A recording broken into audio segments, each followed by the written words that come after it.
देहरादून के कई ऐतिहासिक घटनाओं का गवाह रहा घंटाघर को खूबसूरत बनाने की नगर निगम ने जो पहल की है वह शुरुआती दौर में ही लोगों को चुभने लगी है। घंटाघर की गोलाई में जो टाइल्स इस्तेमाल की गई हैं वह बाथरूम या फिर स्विमिंग पूल में ही इस्तेमाल की जाती है।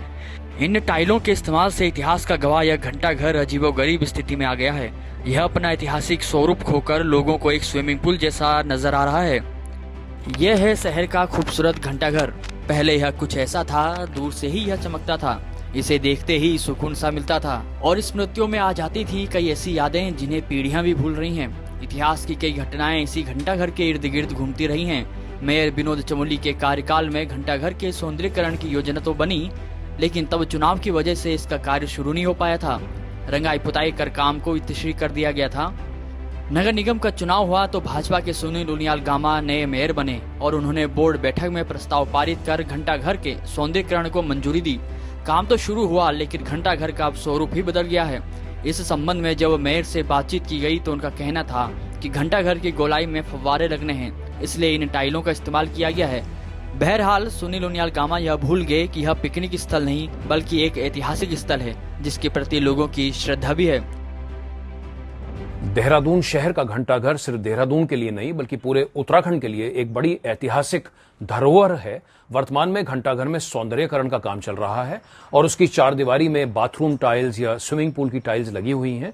आज के दौर में जब प्रदेश सरकार एक फसाड पॉलिसी को प्रमोट कर रही है, कल स्वयं माननीय मुख्यमंत्री जी पौड़ी में थे जहां पर उन्होंने पर्वतीय शैली और पत्थरों के इस्तेमाल की बात करी है, तो यही निवेदन रहेगा कि घंटाघर पर जो भी काम हो, जो उसमें मटेरियल इस्तेमाल किए जाएं, वो देहरादून शहर के इतिहास को, यहाँ की संस्कृति को, यहाँ की सभ्यता को, यहाँ की सोच को चरितार्थ करते हुए उस किस्म का काम हो। इसके लिए हेरिटेज विशेषज्ञों की राय लेना भी जरूरी है।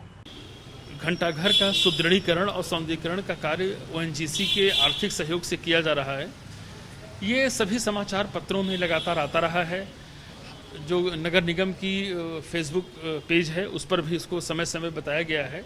और जो टाइल लगाने का कार्य है ये हमारे ख्याल से करीब 4 या 5 महीने से चल रहा है। कोविड के कारण काम भी प्रभावित हुआ था।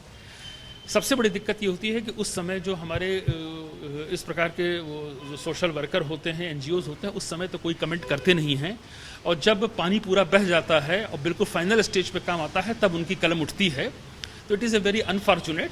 अगर उनको सुझाव देना हो तो इस समय पे देना चाहिए, क्योंकि इससे फिर कारपोरेशन को या किसी भी संस्थान को कार्य करने में दिक्कत होती है। सुझावों का हमेशा से स्वागत किया गया है, आगे भी किया जाएगा। और ये ज़रूरी नहीं है कि वो जो लिख रहे हैं वो फेसबुक हम पढ़ भी रहे हैं। उनको चाहिए कि अगर वो इस मामले में सिंसियर हैं तो उनको नगर निगम को कांटेक्ट करना चाहिए, दूरभाष के माध्यम से बात करनी चाहिए।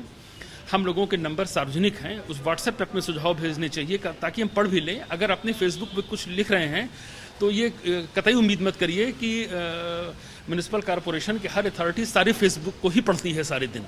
तो इट इज़ नॉट पॉसिबल। अगर वो सिंसियर है इसके लिए, आज भी उनके सुझाव का स्वागत है और अकॉर्डिंगली हम चेंज भी कर सकते हैं।